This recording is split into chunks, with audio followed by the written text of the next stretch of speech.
ବୃନ୍ଦ ଗଣତନ୍ତ୍ର ରେ ନିଜର ପୂର୍ଣ୍ଣ ଆସ୍ଥା ରଖି ଏହି ଶପଥ ନେଉଛୁ କି ଆମେ ନିଜ ଦେଶର ଗଣତାନ୍ତ୍ରିକ ପରମ୍ପରାର ମର୍ଯ୍ୟାଦା ବଜାୟ ରଖିବୁ ତଥା ମୁକ୍ତ ଅବାଧ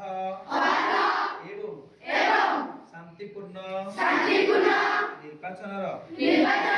ଗାରିମାକୁ ଅକ୍ଷୁଣ୍ଣ ରଖି ନିର୍ଭୀକ ହୋଇ ଜାତି ଧର୍ମ ବର୍ଣ୍ଣ ଗୋଷ୍ଠୀ ଭାଷା ଅଥବା ଅନ୍ୟ କୌଣସି ପ୍ରଲୋଭନରେ ପ୍ରଭାବିତ ନ ହୋଇ ପ୍ରତ୍ୟେକ ନିର୍ବାଚନରେ ନିଜ ମତାଧିକାରର ପ୍ରୟୋଗ କରିବୁ।